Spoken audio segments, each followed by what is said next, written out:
Why should the black man in America concern himself, since we've been away from the African continent for 400 years, 300 or 400 years? Why should we concern ourselves? What impact does what happened to them have upon us? Number one, first you have to realize that up until 1959, Africa was dominated by the colonial powers, and by the colonial powers of Europe having complete control over Africa, they projected the image of Africa negatively. They projected Africa always in a negative light. Jungles, savages, cannibals, nothing civilized. And naturally it was so negative until it was negative to you and me. And you and I began to hate it. We didn't want anybody to tell us anything about Africa, and much less call us an African. And in hating Africa and hating the African, we ended up even hating ourselves without even realizing it. Because you can't hate the roots of a tree and not hate the tree. You can't hate your origin and not end up hating yourself. You can't hate Africa and not hate yourself. And you show me one of these people over here who have been thoroughly brainwashed, who has a negative attitude toward Africa, and I'll show you one that has a negative attitude toward himself. You can't have a negative attitude toward yourself, a positive attitude toward yourself, and a negative attitude toward Africa at the same time. To the same degree that your attitude, that your understanding of an attitude toward Africa becomes positive, you'll find that your understanding of and your attitude toward yourself will also become positive. And this is what the white man knows. So they very skillfully made you and me hate our African identity, our African characteristics. And you know yourself that we have been a people who hated our African characteristics. We hated our hair. We hated the shape of our nose. We wanted one of those long dog-like noses, you know. Yeah. We hated the color of our skin. Hated the blood of Africa that was in our veins.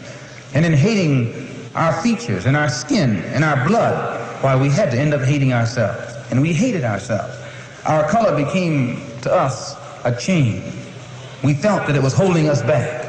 Our color became to us like a prison, which we felt was keeping us confined, not letting us go this way or that way. And we felt that all of these restrictions were based solely upon our color, and the psychological reaction to that would have to be that as long as we felt imprisoned or chained or trapped by black skin, black features, and black blood, that skin and those features and that blood that was holding us back automatically had to become hateful to us. And it became hateful to us. It made us feel inferior. It made us feel inadequate. It made us feel helpless. And when we fell victim to this feeling of inadequacy or inferiority or helplessness, we turned to somebody else to show us the way.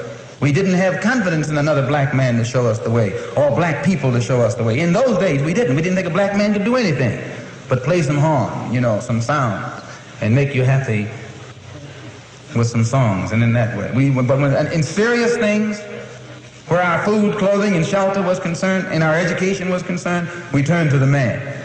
We never thought in terms of bringing these things into existence for ourselves. We never thought in terms of doing things for ourselves, because we felt helpless. And what made us feel helpless was our hatred for ourselves.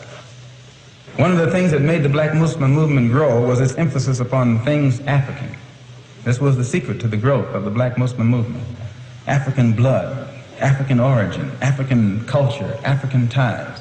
And you'd be surprised. We discovered that deep within the subconscious of the black man in this country, he's still more African than he is American. He thinks that he's more American than African because the man is jiving him, and the man is brainwashing him every day, telling him, you're an American, you're an American. Man, how could you think you're an American and you have never had any kind of American treat over here? You have never. 10 men can be sitting at a table eating, you know, dining. And I can come and sit down where they're dining. They're dining. I got a plate in front of me, but nothing is on it. Because all of us are sitting at the same table, are all of us diners? I'm not a diner until you let me dine. Then I become a diner. Just being at the table with others who are dining doesn't make me a diner. And this is what you got to get in your head here in this country. Just because you're in this country doesn't make you an American. And no, you got to go farther than that before you can become an American. You got to enjoy the fruits of Americanism. And you haven't enjoyed those fruits. You've enjoyed the thorns. You've enjoyed the thistles, but you have not enjoyed the fruits. No, sir. So I point these things out, brothers and sisters, so that you and I will know the importance in 1965 of being in complete unity with each other, harmony with each other, and not letting the man maneuver us into fighting one another. I say that again that I'm not a racist. I don't believe in any form of segregation or anything like that. I'm for the brotherhood of everybody, but I don't believe in forcing brotherhood upon people who don't want it. As long as we practice brotherhood among ourselves, and then others who want to practice brotherhood with us, we practice it with them also. We're for that. But I don't think that we should run around trying to love somebody who doesn't love us. Thank you.